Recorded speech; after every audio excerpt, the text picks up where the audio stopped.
Saludos, Iglesia. El Señor nos concede una nueva posibilidad de seguir avanzando en su palabra.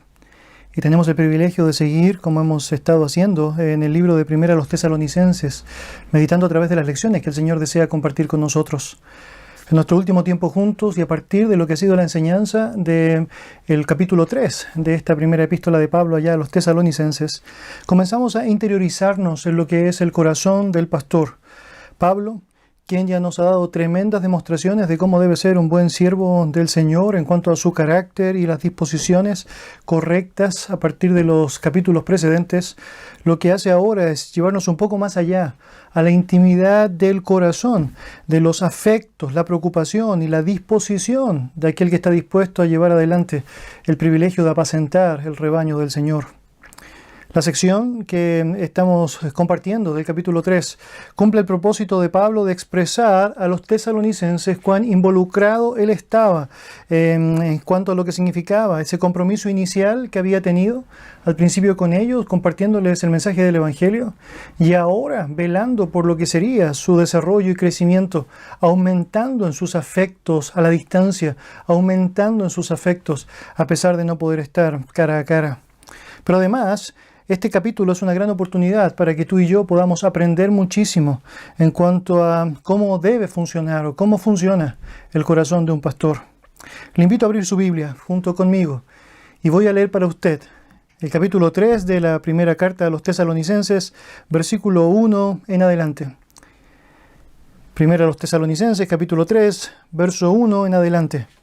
La palabra del Señor dice así: Por lo cual, no pudiendo soportarlo más, acordamos quedarnos solos en Atenas, y enviamos a Timoteo, nuestro hermano y servidor de Dios, y colaborador nuestro en el Evangelio de Cristo, para confirmaros y exhortaros respecto a vuestra fe, a fin de que nadie se inquiete por estas tribulaciones, porque vosotros mismos sabéis que para esto estamos puestos, porque también, estando con vosotros, os predecíamos que íbamos a pasar tribulaciones, como ha acontecido y sabéis. Por lo cual también yo, no pudiendo soportar más, envié para informarme de vuestra fe, no sea que os hubiese tentado el tentador y que nuestro trabajo resultase en vano. Pero cuando Timoteo volvió de vosotros a nosotros y nos dio buenas noticias de vuestra fe y amor, y que siempre nos recordáis con cariño, deseando vernos, como también nosotros a vosotros, por ello, hermanos, en medio de toda nuestra necesidad y aflicción, fuimos consolados de vosotros por medio de vuestra fe. Porque ahora vivimos si vosotros estáis firmes en el Señor. Por lo cual, ¿qué acción de gracias podremos dar a Dios por vosotros, por todo el gozo con que nos gozamos a causa de vosotros delante de nuestro Dios? Orando de noche y de día con gran insistencia para que veamos vuestro rostro y completemos lo que falta a vuestra fe. Mas el mismo Dios y Padre nuestro y nuestro Señor Jesucristo dirija nuestro camino a vosotros, y el Señor os haga crecer y abundar en amor, unos para con otros y para con todos, como también lo hacemos nosotros para con vosotros, para que seáis afirmados o que sean afirmados vuestros corazones irreprensibles en santidad delante de Dios nuestro Padre, en la venida de nuestro Señor Jesucristo con todos sus santos. Vamos a orar. Señor y Dios, te damos muchas gracias por darnos el privilegio de tener tu santa palabra con nosotros, Dios. Por saber, Señor, que ella nos da a nosotros la oportunidad de conocer mucho más de ti, pero de saber también específicamente aquello que tú deseas que sea notorio en nuestras vidas, Padre, el efecto transformador de tu palabra a través del entendimiento de aquellas áreas que todavía requieren, Señor, de la santificación de ella en nosotros. El entendimiento de aquellas áreas en donde hemos procedido bien y que deseamos, Señor, de tu gracia para seguir avanzando allá. Y el entendimiento también de nuestra responsabilidad de poder comunicar la verdad aprendida para con otros, Señor. Dios, te damos gracias por todo el tiempo que nos has permitido a través de esta epístola, Señor, para comprender mucho más de lo que significa el liderazgo de una iglesia. El liderazgo, Señor, que tú has establecido para que lleve adelante la función, no solamente de apacentar el rebaño, sino también de preparar a los santos para la obra del ministerio, para velar en oración y en lo que significa el estar permanentemente exponiendo la verdad de tu palabra y desafiando, Señor, a cada uno de aquellos que somos parte de tu cuerpo, para que podamos, en la estimulación correcta de tu verdad, servirte, Señor, como eres digno, Señor, de ser servido. Te ruego, oh Dios, me ayudes para poder comunicar con fidelidad lo que el texto bíblico enseña, y que juntos, Señor, como congregación, podamos, Señor, estar agradecidos permanentemente de ti por darnos una verdad tan preciosa, Señor, una verdad tan llena de esperanza, Señor, y la oportunidad que sabemos sin ti jamás habríamos tenido de poder relacionarnos a través de una vida recta y digna, Señor, que sabemos reconoce quién eres. Oramos agradecidos en el nombre de Jesús. Amén, amén, amén.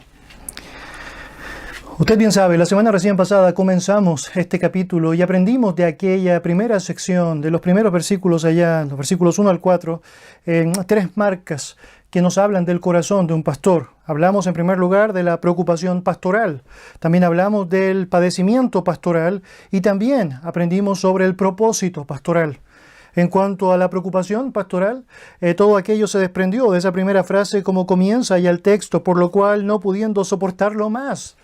Y con eso conocimos un poco más de los afectos y la preocupación correcta que la palabra del Señor enseña debemos tener los unos para con los otros. Anhelamos que los demás estén bien, deseamos que la gloria de Dios se manifieste de manera correcta y que todo proceda como Él lo espera. Por lo tanto, hay una santa preocupación que podemos llevar adelante y que Pablo deja de manifiesto, no solamente esta sección específica, sino en todo lo que significó su ministerio para con Dios y obviamente en servicio de las personas. En ese sentido, este deseo de preocupación correcta nos enseñó muchísimo a nosotros también de cómo debe ser la actitud de un líder que debe estar velando, atento, preocupado por las necesidades de aquellos que son parte del rebaño y que claramente requieren asistencia, requieren de ayuda, requieren de atención. También sobre el padecimiento pastoral aprendimos de esta sección que se desprende luego al continuar el verso 1 y luego allá el verso 2 señalando acordamos quedarnos solos en Atenas y enviamos a Timoteo, nuestro hermano, servidor de Dios y colaborador nuestro en el Evangelio de Cristo. Y notamos cómo a través de los términos solos o acordamos quedarnos solos, podemos apreciar esta disposición genuina de acordar algo, aunque no sea lo más cómodo para ellos, pero por el bien del otro. Y esta soledad que aparece descrita allá como una marca que en muchas ocasiones el liderazgo bíblico debe estar dispuesto a enfrentar por el beneficio de otros, para que otros sean estimados o reciban de la ayuda necesaria. En este caso Pablo estaba desprendiéndose de dos de sus más cercanos en la vida que el Señor le había dado en Cristo, Silas y Timoteo, ambos con propósitos similares, yendo a zonas específicas de Macedonia, en particular Timoteo hacia Tesalónica, y obviamente con eso enfrentando el dolor de la soledad por no estar con sus amigos más cercanos, el dolor de no saber qué es lo que está pasando con los hermanos a los cuales les ha compartido el Evangelio allá inicialmente en el ejercicio de su ministerio, y también obviamente el dolor de lo que significa el oprobio que está enfrentando en aquella zona donde se encuentra mientras está proclamando la verdad. El padecimiento pastoral es una realidad natural. Todo aquel que quiere vivir piadosamente padecerá persecución. Por lo tanto, no eludimos aquella clara realidad bíblica, sino que debemos enfrentarla correctamente. En tercer lugar, aprendimos sobre el propósito pastoral. Allá al finalizar el verso 2 y el verso 3 nos señalan, para confirmaros y exhortaros respecto a vuestra fe, a fin de que nadie se inquiete por estas tribulaciones, porque vosotros mismos sabéis que para esto estamos puestos, porque también estando con vosotros os predecíamos que íbamos a pasar tribulación, como ha acontecido y sabéis. Y es absolutamente esencial a través de la lección que hemos aprendido allá, que el liderazgo bíblico tenga claramente presente que su gran desafío es el poder confirmar y exhortar a las personas en la fe. Y lo hacemos no a través de nuestra oratoria humana, no a través de nuestras historias particulares, lo hacemos a través de la verdad fundamentada en la palabra del Señor. Es a través de la Biblia por medio de la cual las personas podemos fortalecernos, edificarnos, sostenernos en lo que significa la verdad correcta de nuestra fe. Y en ese sentido, el propósito del corazón pastoral de Pablo era que Timoteo fuese su voz, comunicando la verdad del Señor a los tesalonicenses y pudiese afirmarles en lo que significa la convicción correcta. Hoy día vamos a notar otros elementos necesarios de ser considerados a partir del ejemplo ya descrito. En primer lugar, vamos a hablar de la prudencia pastoral. Mira lo que dice versículo 5, por favor. Allá en tu Biblia dice: por lo cual también yo, no pudiendo soportar más, envié para informarme de vuestra fe, no sea que os hubiese tentado el tentador y que nuestro trabajo resultase vano.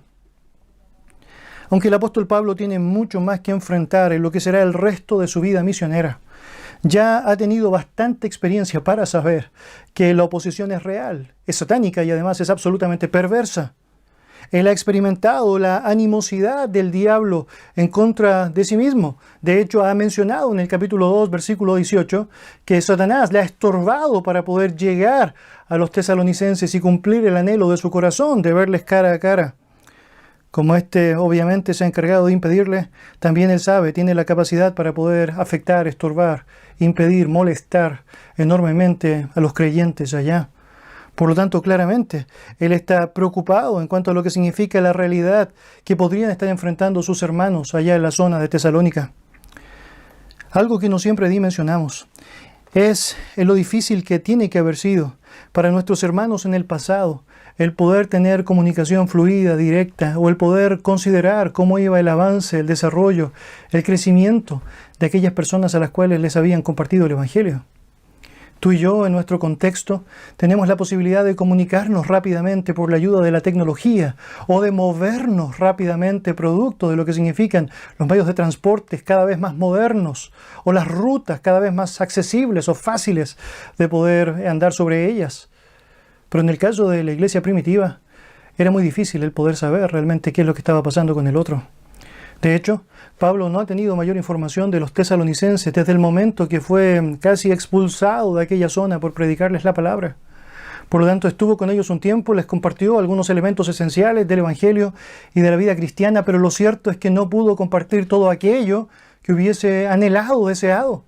Y de ahí en más, pasando por Berea, luego dirigiéndose a la zona de Atenas, él está sin tener noticias de los hermanos. Y eso obviamente aflige su corazón. La forma habitual que tenían los creyentes de la iglesia primitiva era volviendo ellos al lugar para saber cómo estaban, como Pablo lo hizo, por ejemplo, en algunas zonas, como enseña el libro de los Hechos, confirmando a aquellos que habían escuchado y habían reconocido el Evangelio de Jesucristo.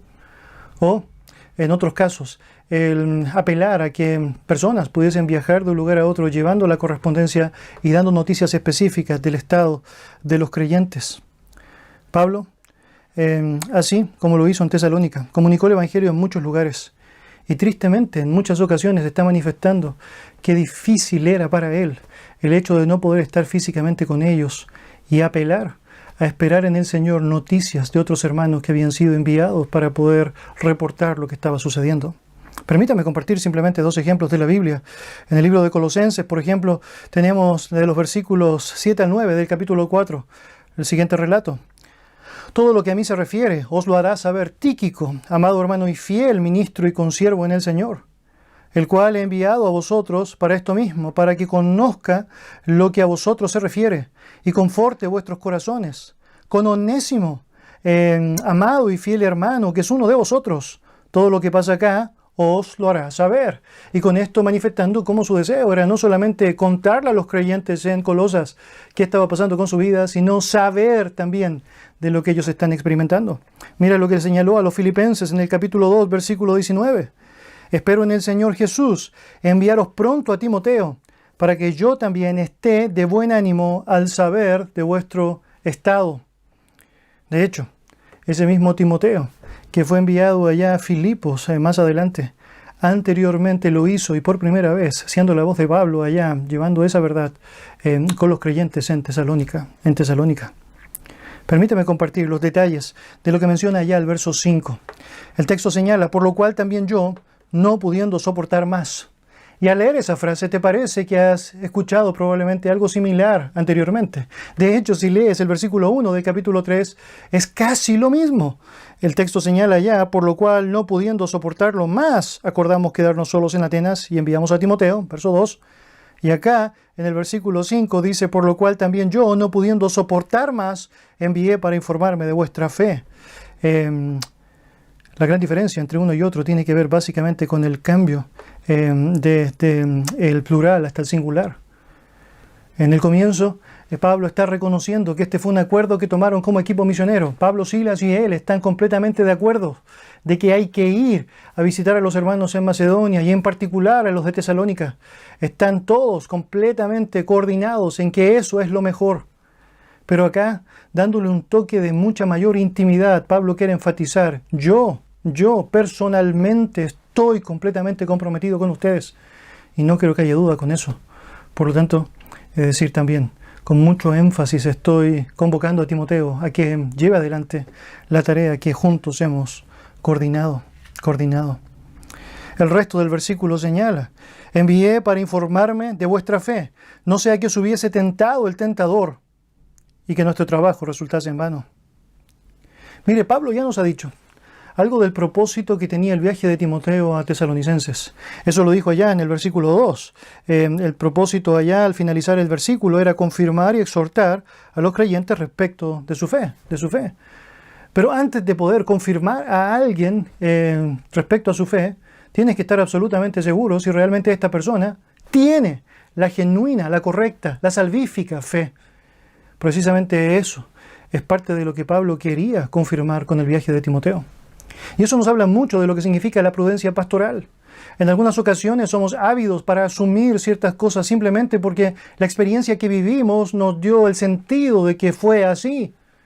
Pero la realidad de lo que significa la conversión de un alma se manifiesta por medio de lo que enseña la Escritura en relación a los frutos y la perseverancia que esa persona lleva adelante aún en medio de gran oposición.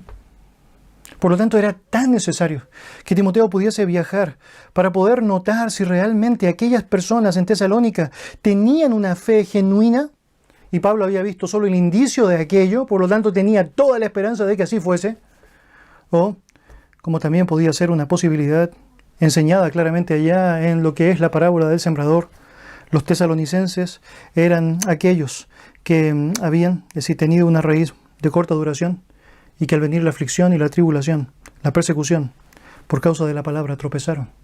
Y realmente nunca fueron creyentes, sino que simplemente manifestaron una fe emocional o una creencia, es decir, superficial. Las posibilidades de que el tentador les haya tentado no eran pocas. De hecho, si notas allá, hay una redundancia que tiene ese propósito de enfatizar lo que eso significa. El texto señala allá, no sea que os hubiese tentado el tentador.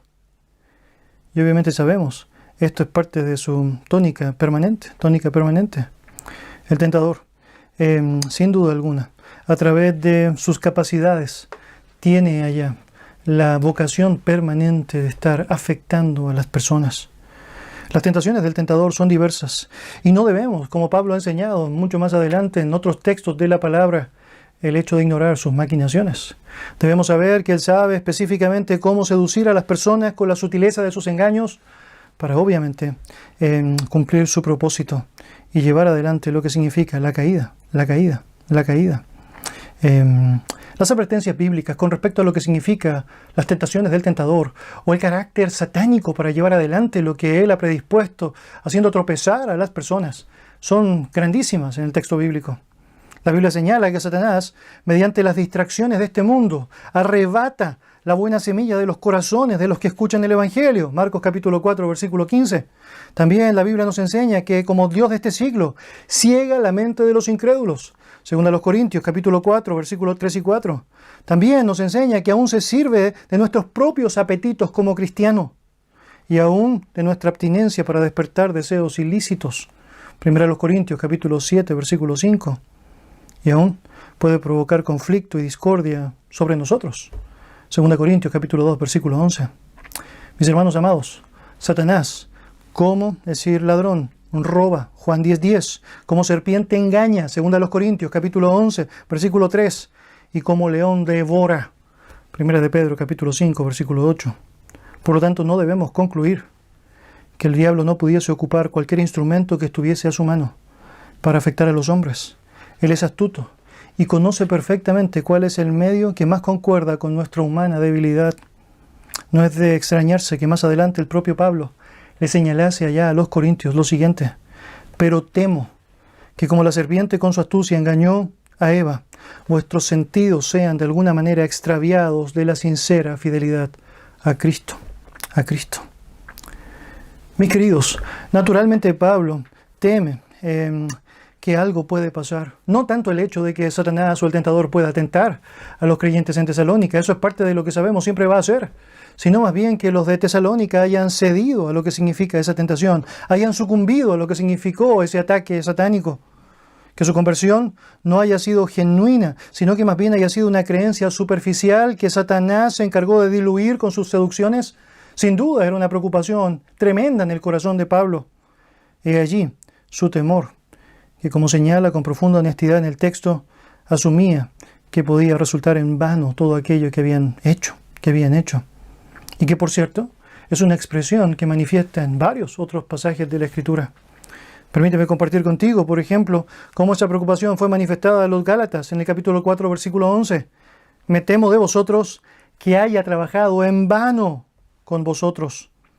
A los filipenses les señaló en el capítulo 2, versículo 16, que debían estar asidos a la palabra de vida, para que en el día de Cristo yo pueda gloriarme de que no he corrido en vano, ni en vano he trabajado. El apóstol sabía muy bien que es posible que alguien escuche el Evangelio y responda por medio de un estímulo inicial favorable, pero que realmente no haya sido otra cosa que una creencia superficial. Será el propio Pablo quien tendrá que reconocer con dolor al final de su ministerio que uno de sus cercanos, que incluso fue parte de su equipo ministerial, llamado Demas, finalmente evidenció que no había sido nunca un creyente.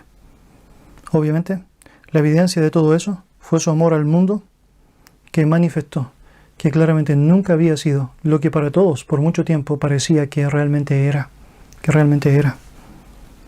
Pablo fue un siervo prudente, que conocía la verdad y que sabía la importancia de una recepción correcta de parte de la audiencia para la salvación. Por lo tanto, es necesario que él mande a una persona llamada Timoteo para que lleve adelante esta tarea de prudencia, el saber realmente cuál es el estado de las personas que están allá, para saber francamente cómo debe tratarles. Tú y yo hemos leído ya los primeros 2 capítulos de Primera a los Tesalonicenses y hemos visto la forma que Pablo ha tenido para referirse a ellos. Bueno, todo ello se ha sostenido en este informe que recibió de Timoteo. Es porque francamente él en su prudencia debía asimilar con corrección lo que realmente estaba pasando. Y el liderazgo bíblico debe actuar de la misma manera. No debe asumir por hecho ciertas cosas que Dios no asume por hecho hasta que las evidencias que Dios ha planteado francamente sean palpables. Es tan importante esto en lo que significó el ministerio y la vocación de Pablo, que tenemos registros innumerables de esa realidad. Por ejemplo, a los Corintios les señaló allá, en 2 Corintios capítulo 6, versículo 1, así pues nosotros, como colaboradores suyos, os exhortamos también a que no recibáis en vano la gracia de Dios. Note eso, en vano la gracia de Dios. Una advertencia que manifestó vez tras vez. De hecho, había señalado antes a ellos mismos. En 1 Corintios capítulo 15, versículos 1 y 2, lo siguiente. Además os declaro, hermanos, el evangelio que os he predicado, el cual también recibisteis, el cual también perseveráis, por el cual asimismo, si retenéis la palabra que os he predicado, sois salvos. Y luego dice, si no creísteis en vano.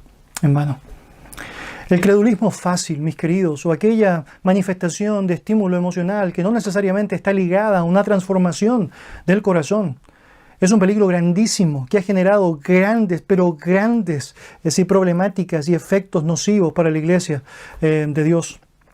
Muchas personas han asumido simplemente por una expresión emocional o particular de alguien que ya es alguien convertido, y han eludido un montón de elementos que tienen que ver con las manifestaciones de esa salvación. La Biblia no solo dice que somos salvos por gracia, por medio de la fe, sino que también dice que debemos andar en las obras que Dios preparó de antemano.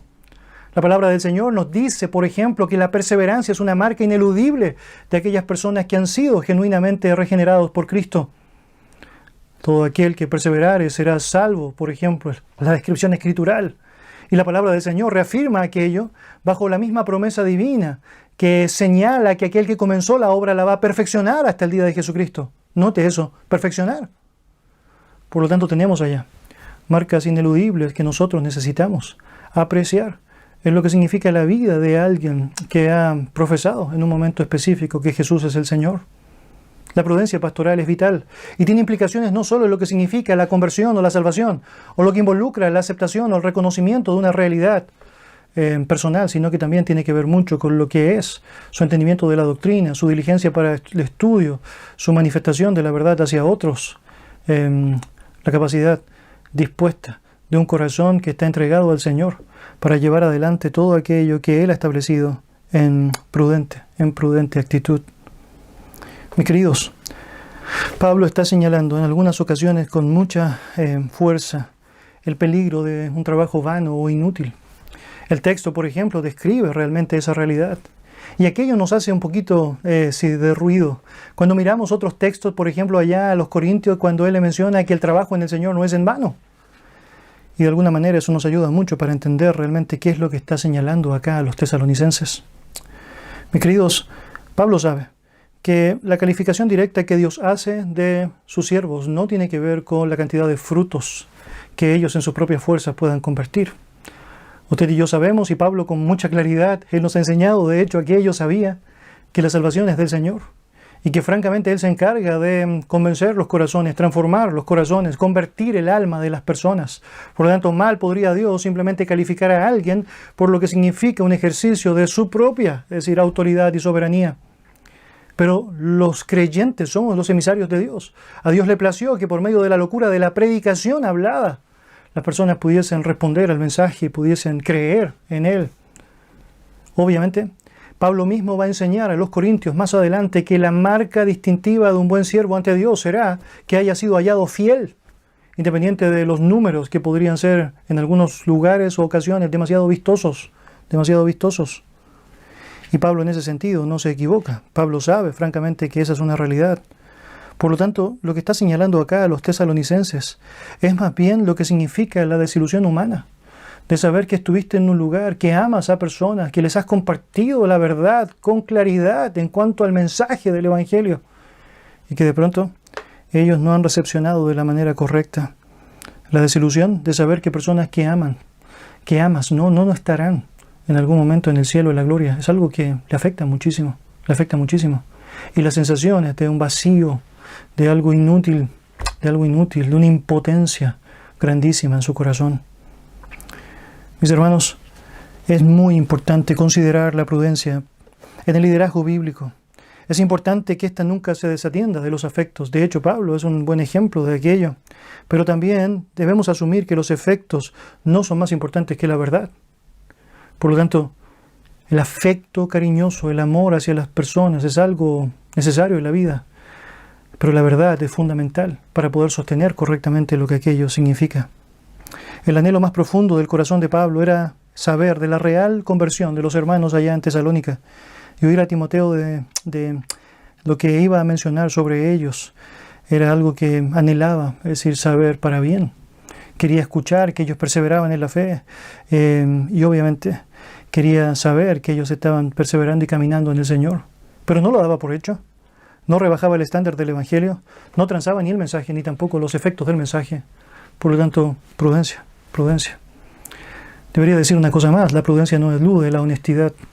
Y con mucha honestidad Pablo está incluso diciéndole a los tesalonicenses, hey, yo tenía dudas, tenía preocupaciones, estaba luchando con esto, pero sabía finalmente que el Señor se iba a encargar de manifestar lo que iba a ser su perfecta voluntad. Una siguiente descripción que podemos apreciar en el relato tiene que ver con el placer pastoral, y nos habla de lo que fue la llegada de Timoteo y las noticias que él trajo. Mira ya lo que señala, versículos 6 al 8. Pero cuando Timoteo volvió de vosotros a nosotros y nos dio buenas noticias de vuestra fe y amor, y que siempre nos recordáis con cariño, deseando vernos, como también nosotros a vosotros. Por ello, hermanos, en medio de toda nuestra necesidad y aflicción, fuimos consolados de vosotros por medio de vuestra fe, porque ahora vivimos si vosotros estáis firmes en el Señor. Usted y yo podríamos imaginar cuánto gozo le significó a Pablo, estando ahora en Corinto, luego de haber soportado solo el ministerio en Atenas y luego allá en la zona que ha llegado, este lugar, Corinto, el ver llegar a Silas y Timoteo de sus viajes de Macedonia. El foco del relato está puesto en Timoteo, porque claramente él fue directamente a los tesalonicenses. Pero no hay duda que el corazón de Pablo se ha llenado de gozo al ver que sus compañeros, sus amigos íntimos han llegado otra vez y disfruta con ellos de una perfecta comunión. Pero el gozo sería completo al escuchar las noticias que ellos estaban trayendo. Esas noticias que alentaban profundamente su corazón. Pablo se ha enterado por voz de Timoteo que los tesalonicenses son verdaderos creyentes, que viven activamente su fe. Y eso es un gozo indescriptible cuando está sirviendo al Señor. El ministerio cristiano consiste en una alternancia de prueba y bendición, de sombra y de luces, de luchas dolorosas y de victorias en el Señor, de tristeza y de preocupación, y de gozo y de comunión. El Salmo 126, versículo 6 señala: irá andando y llorando el que lleva la preciosa semilla, mas volverá a venir con regocijo trayendo gavillas. El regreso de Timoteo significó para Pablo el paso del llanto a la alegría, de la aflicción al gozo. Sus circunstancias mientras servía en Corintio seguían siendo difíciles, sin duda alguna el oprobio era latente, pero se hacían absolutamente más soportables al saber que ahora podía disfrutar del compañerismo cristiano con sus amigos. Pero por sobre todo, porque podía hacerlo tremendamente entusiasmado por aquello que había escuchado. El texto señala, verso 6, pero cuando Timoteo volvió de vosotros a nosotros, nos dio buenas noticias, buenas noticias. Mire, la frase buenas noticias es una sola palabra en el griego, es evangelio. Y es muy interesante porque este es el único pasaje en la Biblia, a diferencia de todos los otros donde aparece, en donde la referencia directa no apunta a la obra redentora de Dios en Cristo. Ahora todo eso tiene un sentido, ¿no? Un sentido lógico y precioso cuando entiendes el contexto. Pablo y los suyos se habían encargado de llevar el evangelio a los tesalonicenses y ahora lo que hacía de manera muy preciosa Timoteo era traer otra vez al equipo misionero las buenas noticias, las buenas nuevas de que ese evangelio había tenido un efecto poderoso, un efecto transformador en la vida de las personas, Sin duda, escuchar evangelio, buenas noticias de parte de los tesalonicenses hizo que Pablo pudiese recordar con mucha más convicción la fidelidad y el poder de Dios para obrar en la vida de las personas. Por lo tanto, se han despejado los temores, se han esfumado todas las dudas que se debatían en la mente de Pablo, se ha acabado no solamente lo que había significado hasta ese punto la soledad en el ministerio, sino que también la ansiedad que estaba albergando su corazón en torno a los creyentes allá en Tesalónica y que obviamente le habían afectado en su tiempo tanto en Atenas como en Corinto.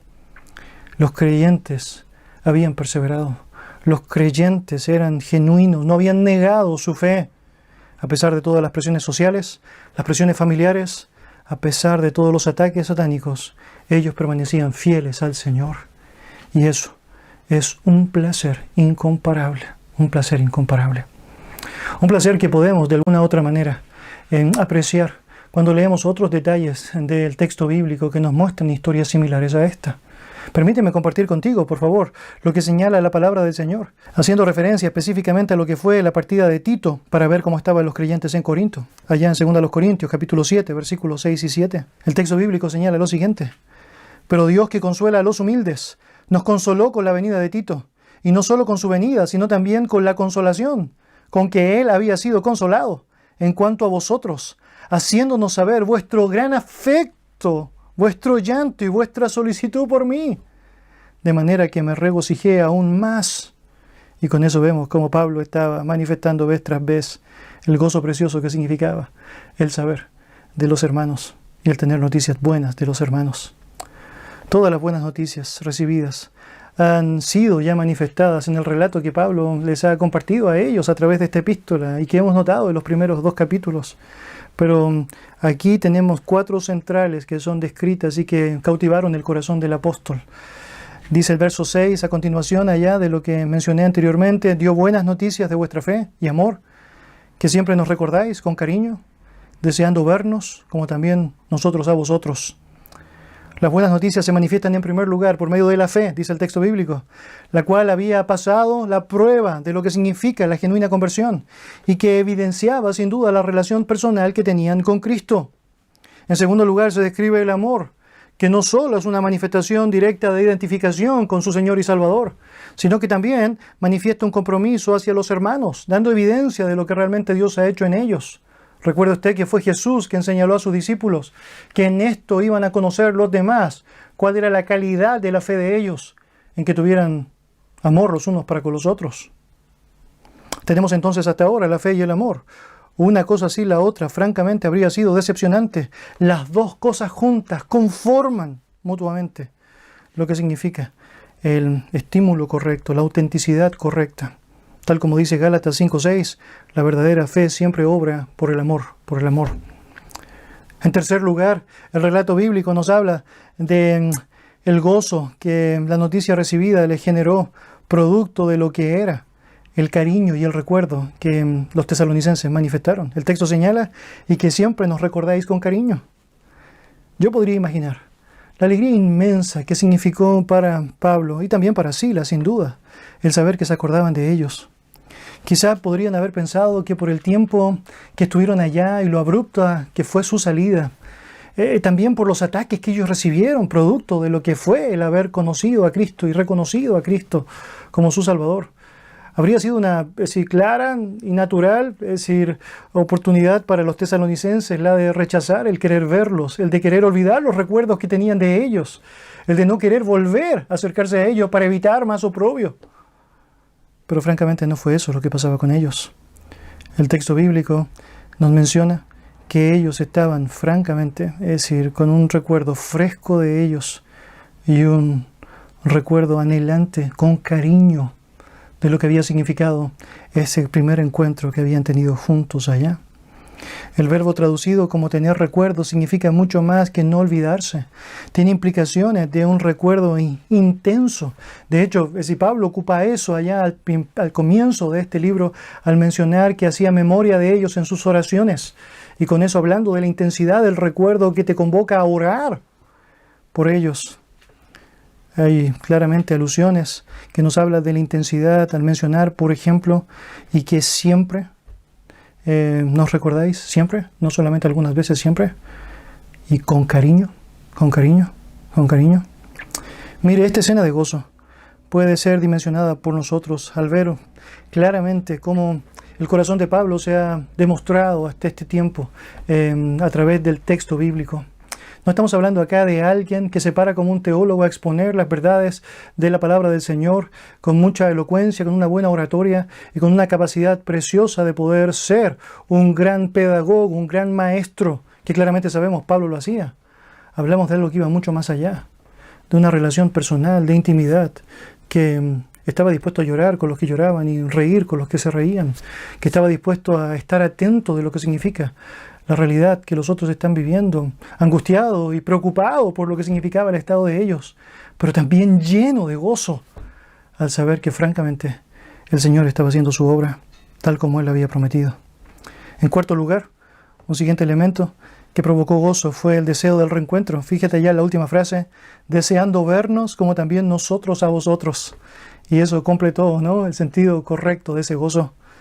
Uno pudiese imaginar que la adversidad pudiese animarte a no querer ver a otra persona, pero lo cierto es que ellos estaban sin duda deseando, anhelando verles. Y Pablo dice, un deseo que compartimos. La palabra deseo allá, muy interesante, es usada por Pablo en otro pasaje, cuando él habla de lo que significa la realidad de este cuerpo de muerte, que es como una tienda de campaña que se deshacerá y que anhela ser revestido con un cuerpo glorificado. Sabemos eso, es la gloria con Dios. Y Pablo dice, anhelamos esa habitación o esa morada celestial. Ese sentir de anhelo, ese sentir de deseo es el que se ve reflejado acá. El texto continúa. Por eso, hermanos, con toda nuestra necesidad y aflicción, fuimos consolados respecto a vosotros por medio de vuestra fe. El gozo es tan grande en la vida de los misioneros al tener buenas noticias de los tesalonicenses, que les significó incluso el poder sobrellevar de buena manera los tiempos de necesidad y aflicción que experimentaban. Ellos pudieron pasar todo eso por el aliento, el gozo que recibieron al saber de sus hermanos allá en Tesalónica. Mire, para un siervo de Dios, Ver los efectos del Evangelio en la vida de las personas es no tan solo una fuente de gozo en sí mismo, sino que también una gran fuente de ánimo para seguir adelante.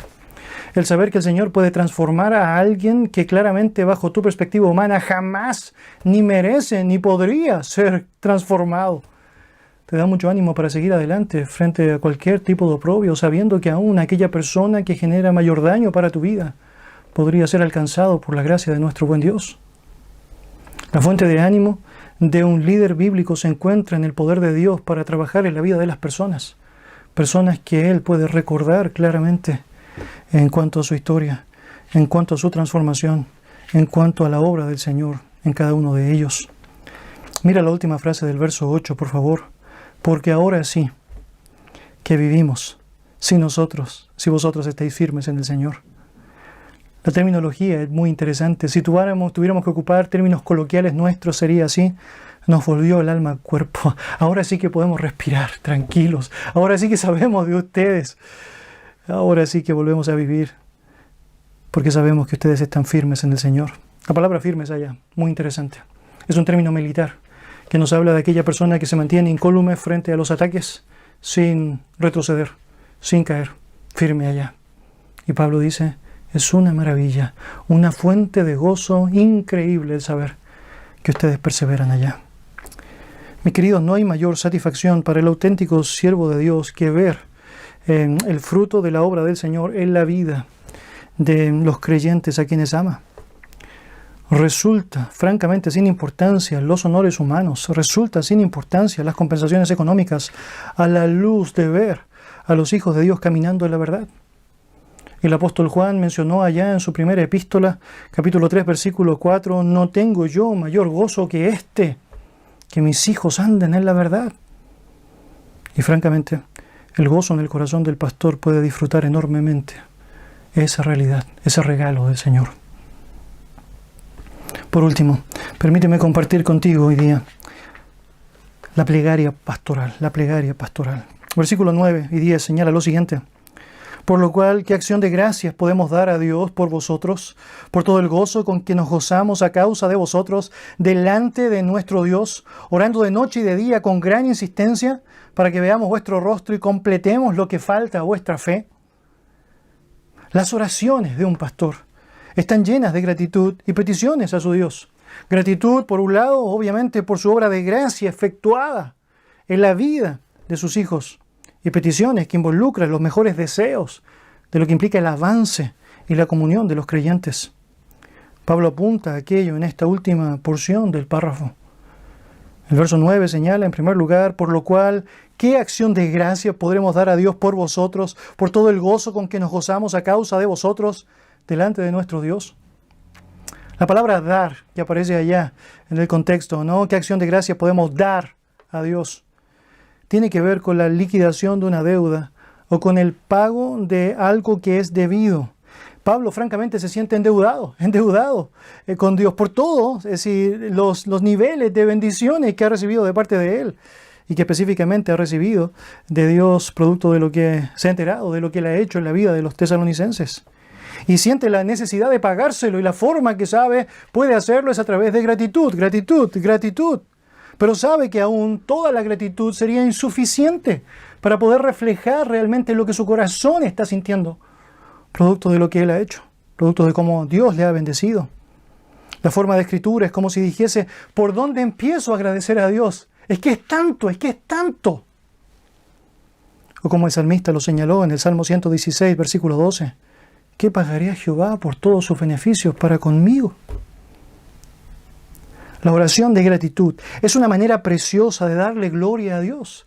El siervo de Dios que ora agradecido tiene el gran privilegio no solamente de reconocer a quien debe ser reconocido, darle la gloria a quien debe recibirla, sino también desviar la mirada de cualquier mérito humano propio, porque se da cuenta, no tiene que ver con lo que Él es, tiene que ver con lo que Dios ha hecho, tiene que ver con lo que Dios es. Y en ese sentido, la gratitud es permanente y oportuna, absolutamente necesaria.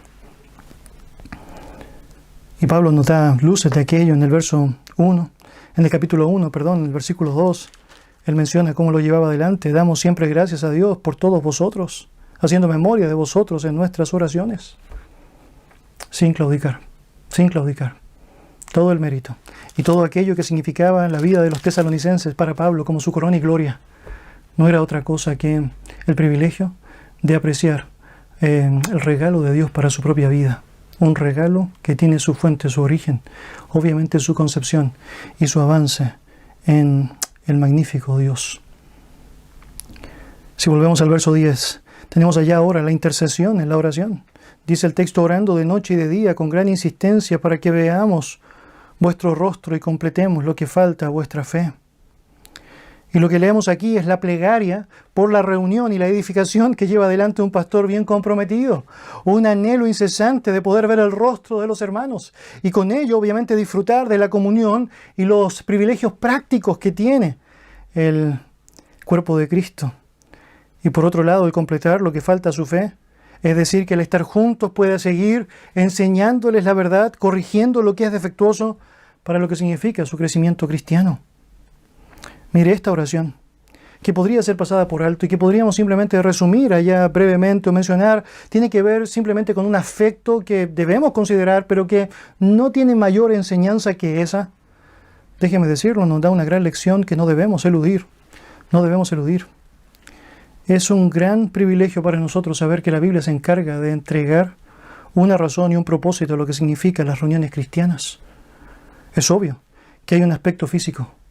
Dice Pablo, vuestro rostro. Pero también es obvio que hay un aspecto espiritual. Él dice, vuestra fe. Mis amados, las reuniones cristianas no son meros encuentros sociales, no son meras oportunidades simplemente para decir lo que quiero decir. Los encuentros cristianos, las reuniones cristianas son una gran oportunidad para que las personas puedan crecer en la verdad. Y eso nunca lo debemos olvidar como iglesia. Eso nunca un líder lo debe eludir. Nunca.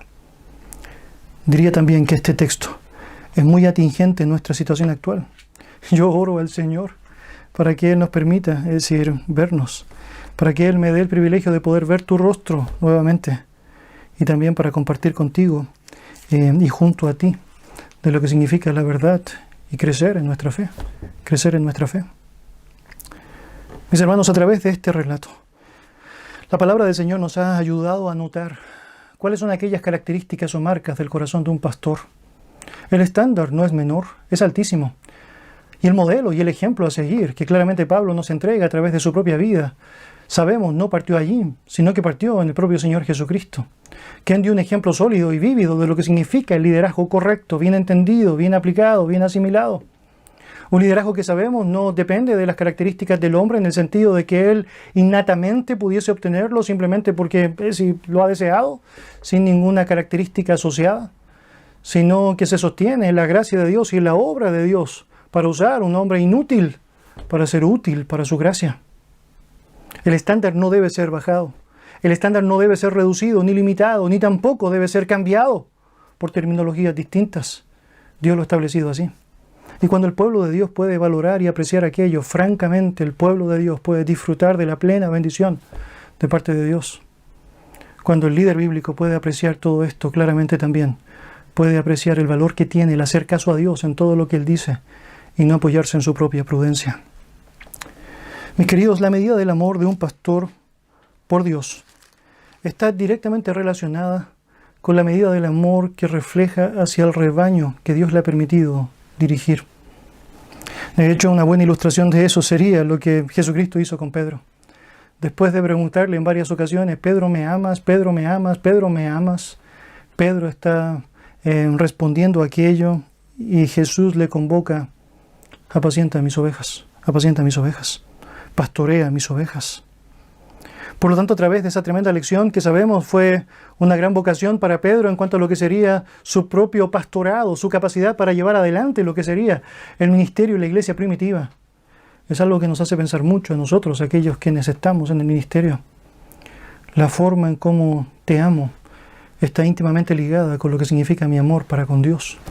Si le amo, bueno, necesito pastorear sus ovejas. Y ese privilegio, francamente, es algo que sabemos es un regalo precioso de su gracia. Vamos a orar. Señor Dios, te damos muchas gracias por darnos el privilegio de tener tu palabra y por ver a través de ella todo aquello, Señor, que tú consideras es necesario para nosotros. Señor, gracias por decirnos cómo debemos proceder en cada área, en cada actitud de nuestras vidas.